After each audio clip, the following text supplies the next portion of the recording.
Hey, what's up, everybody? I've been meaning to do a video on this for a long time, but I just never got around to it, And it's something that I get asked on the regular, like for years, and it's what kind of piano should I get? Digital, acoustic, expensive, cheap, used?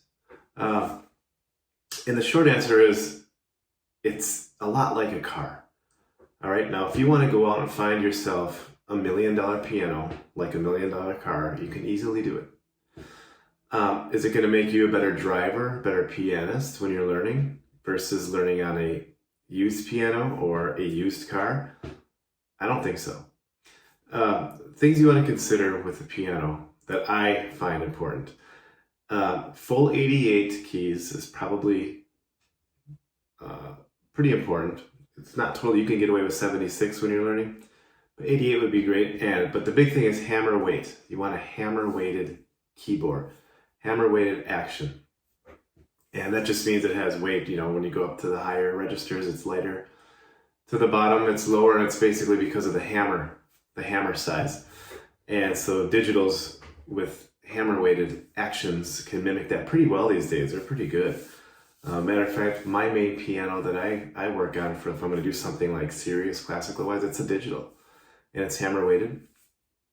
But if you look around, there's a guy on Instagram. He kind of looks like a Icelandic dude. He's got some shaved sides and like long blonde hair. He plays pretty well. His gimmick is staring at the camera weird, but he plays well. But his piano, if you look at it, it's like missing ivory pieces. It's missing the tops. I mean, he still plays pretty well.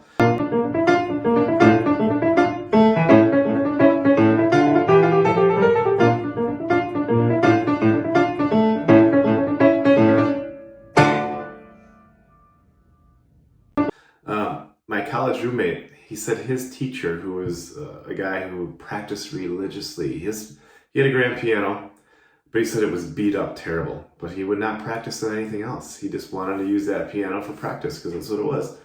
Made him really well. As far as super high quality pianos, you don't need like a Steinway 10-footer when you're learning piano. The only people that are going to notice the difference between a really quality piano and like something that's average are like the virtuoso concert piano. Very serious, very advanced pianists will notice a difference in the action. Like if you're playing pieces by La Campanella by Liszt,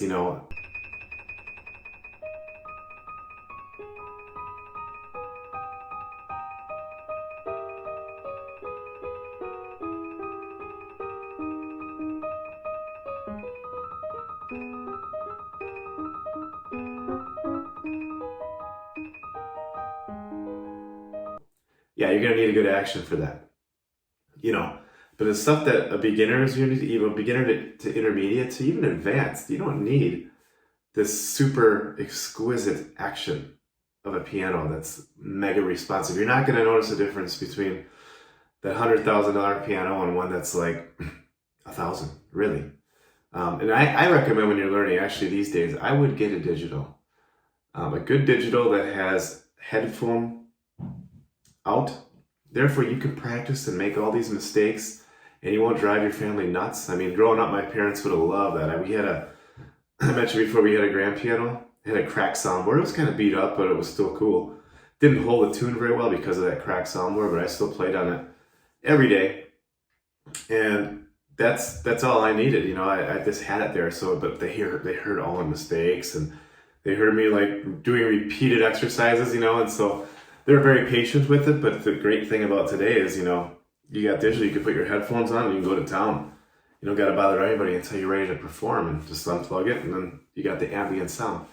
So I'll give a couple of my recommendations in the description or comment below about what piano I recommend for like super budget, mid, and then if you want to spend some money, and if you got money to blow and you have a cool front room that you want a big grand piano, well, go ahead and get it, But don't stress about the cost of a piano to get started or what kind, and I can't get the wrong one.